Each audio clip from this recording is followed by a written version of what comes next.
Hi guys, welcome back to my channel. So in this video, I will share to you kung paano ko pinilapan itong OBRTE form para sa ETR or Electrotechnical Rating. Sa mga aspiring Electrotechnical Rating dyan, kailangan nyo na lang is 1 year experience and then itong OBRTE form. Kailangan nyo ito i-comply para hindi na kayo magastos ng 1,000 mahigit para sa ETR course. So ang isi-share ko sa inyo kung paano ito i-fill upan is based lang po sa aking naintindihan nung ako ay nakapag-attend sa orientation.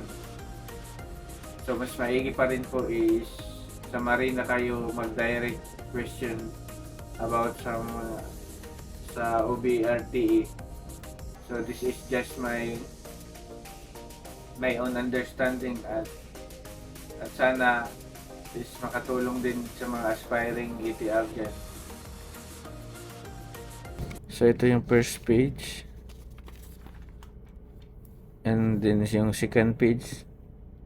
Kailangan nyo isulat yung pangalan nyo, signature, home mailing address, and then mobile number, and then yung valid email address. Pati na din yung SRN number nyo. Ang itong control number na nakasulat dito is yung Marina na maglalagay nyan. So bali pag nag-attend kayo ng orientation, sila na mag-fill up nito. So ito guys, kailangan nyo din itong basahin.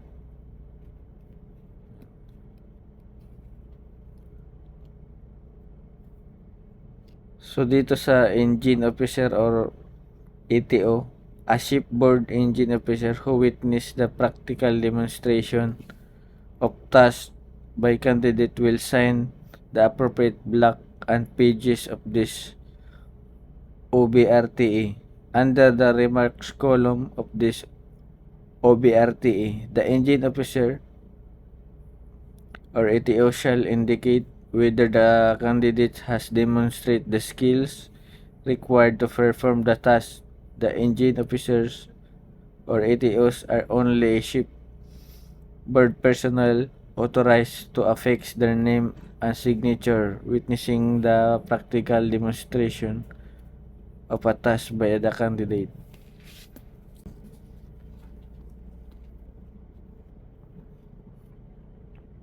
So, ito po yung sa page 5.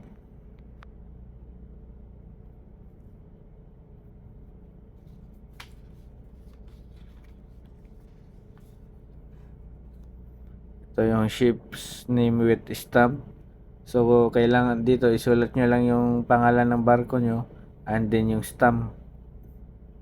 And then the flag of registry or IMO number. The type of propulsion, so engine power, naka horsepower or kilowatt man yan. So yung sa amin is main engine. So nakita ko doon yung ito yung type of propulsion namin. Nakita ko doon yung capacity niya. For example, 12,240 kilowatt at 105 RPM. So ito na yung ginawa kong type of propulsion. And then itong onboard services, ito yung mga nakasama mong ETO or engineers kung kailan sila nag-onboard and then kung kailan sila umuwi. Din pangalan ng ETO or engineers, signature nila, and also their initial, and then itong COC number. So ito kakailangan hingiin nyo sa kanila yung COC number nila. Mostly andun to sa blue book nila kaya mas maganda paalam ka sa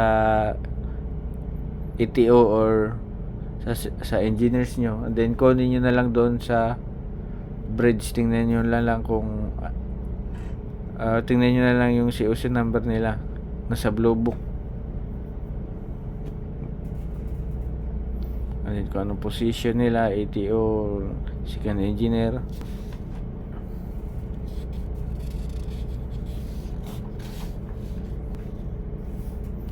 And then dito sa page 7, so apply dito sa task,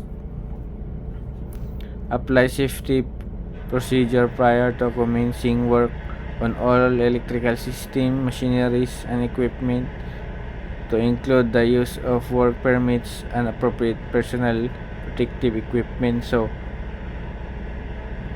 kailangan dito is electrical permit, and then yung risk assessment form, and then kailangan nyo din magpicture na ng mga evidence sa ginagawa nyo. For example, na nag-overhaul kayo ng motor, ang kailangan nyo dito is siyempre isolate nyo yung system. Doon kayo punta ka doon sa may panel board, kaya naka-off yun, and then may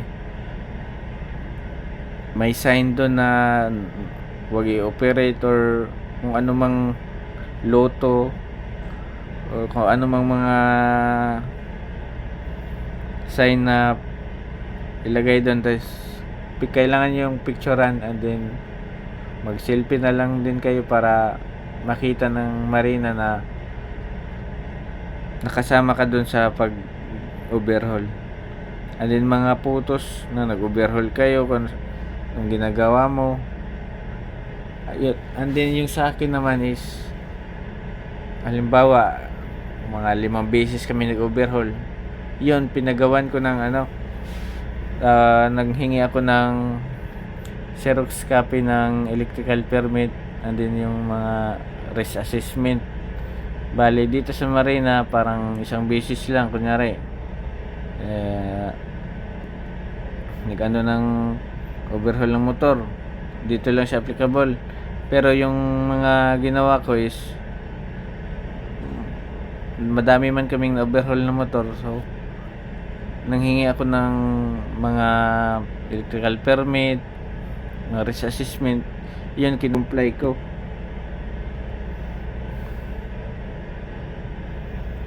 And then dito ipapirmahan mo din sa kung sino kasama mo, kunyari si electrician, then papirmahin mo, and then yung date kung kailan na overhaul yung motor, and then yung remarks kailangan sila magsulat niyan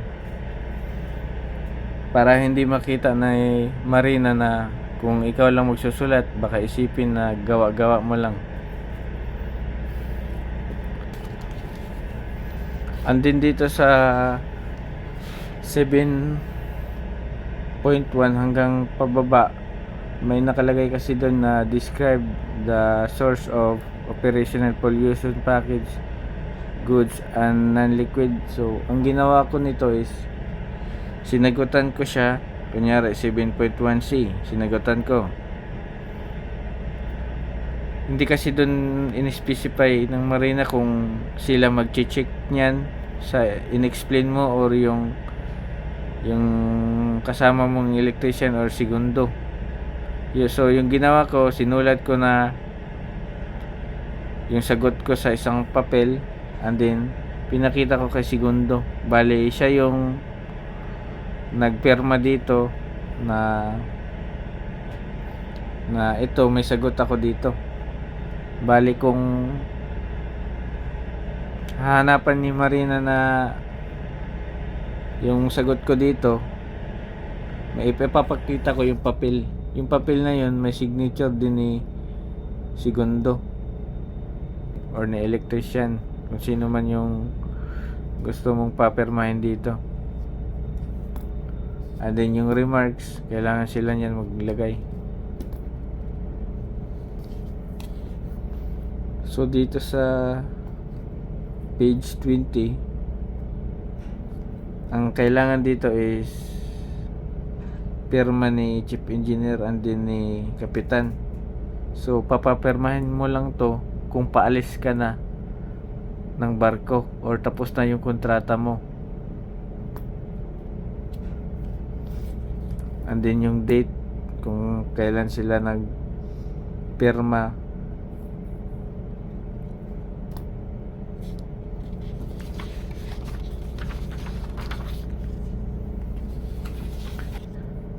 Tips ko lang din is, kunyari sa unang bisil ko nagawa ko na to, and then hindi ko pa natapos, and then sa sunod na bisil ko, pag may ginawa ko na ulit dito siya na part, bali magpapapirma na lang din ulit ako sa electrician doon or sa second engineer doon para mas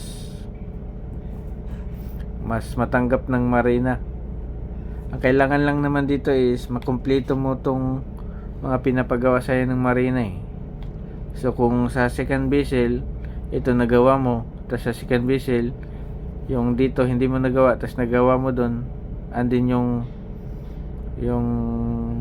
sa ibang pinapagawa ginawa mo din ulit, mas maganda is papirmahan mo na lang dito ulit sa currently na electrician mo para mas kumbaga matibay yung ebidensya mo ba na itong pinapagawa nila is nagawa mo, hindi lang sa unang barko, pwede na sa pangalawang barko. Pero pwede din yan guys, hindi mo nagawin sa pangalawang barko mo, or hindi ka na maghingi ng electrical permit or mga picture sa pangalawang barko as long as natapos mo siya sa unang barko mo. So ayun lang guys, I hope may na kuha kayong tips kung paano i-fill up tong OBRTA form. So maraming salamat sa panonood.